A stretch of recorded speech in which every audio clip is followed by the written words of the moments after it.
Scientology, is that a cult? Too early to tell.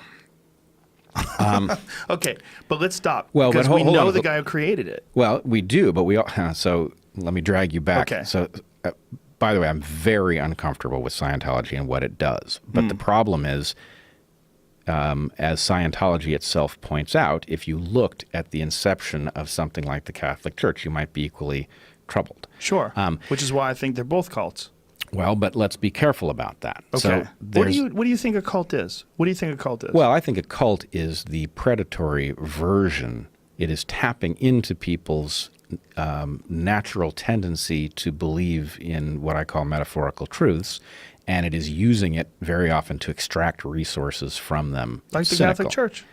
Well, no, not like No? the Catholic Church. The Catholic Church is so long-standing, and the population that has – I guess what I would say is if a population succeeds by believing in these things, then cult is not the correct I think you and I have different terms. We're using different definitions of the word cult then. But let me Okay, take, there's I'm sorry, a go very ahead. interesting comparison. So Joseph Smith, who started the Mormon Church, had a competitor. 14.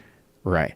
He had a competitor at the time. There's a book called The Kingdom of Matthias, right, about his competitor at the time. And to me, the two looked equally plausible, the story that they were selling. Now, Matthias never had more than 30 followers, and his religion died out, and Joseph Smith won, and the Mormon Church is obviously a real thing.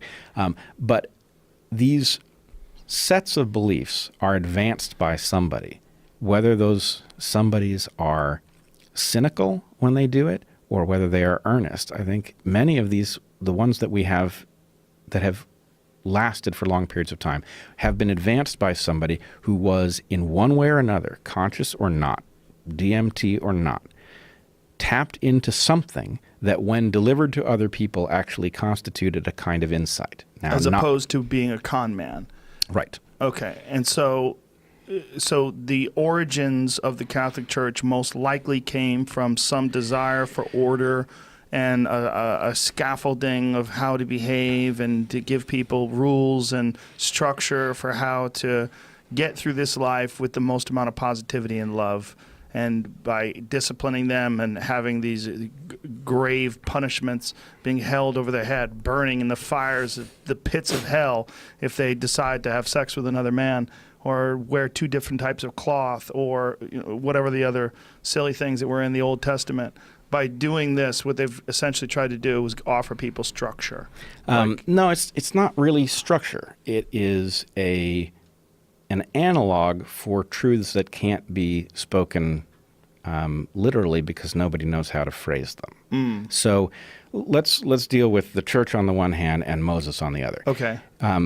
Moses is obviously important in Jewish history. If Moses ate some DMT from the acacia bush, I think it was smoke. Oh, he smoked it. That's why the whole thing of the burning bush. Okay. So let's say he smoked it. Let's say he was super savvy and far-sighted. And, obviously he didn't know anything about molecules. Right. But suppose that he had some ancient model of something, and there must have been something in that plant that caused crazy things to happen. Let's suppose he didn't believe that he had contacted God or that God had contacted him.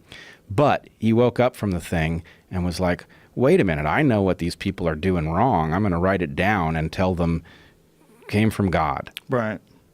Is Judaism now a cult? I think they're all cults.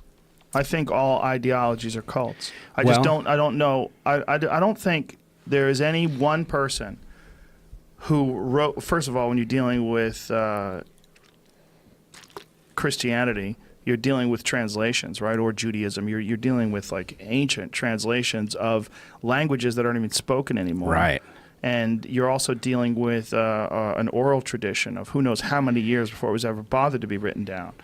But written down by people. And then people decide what stays in and what doesn't. They change the rules. Like the priests used to be able to marry. Priests in the Catholic Church, the Pope used to have wives. Sure. They ran armies. I mean, this is clearly something that human beings have a hand in manipulating and changing, and they do it for the benefit of the structure itself. Well, they're not doing it for the benefit of the human beings that are a part of it. They're doing it for the benefit of the structure itself.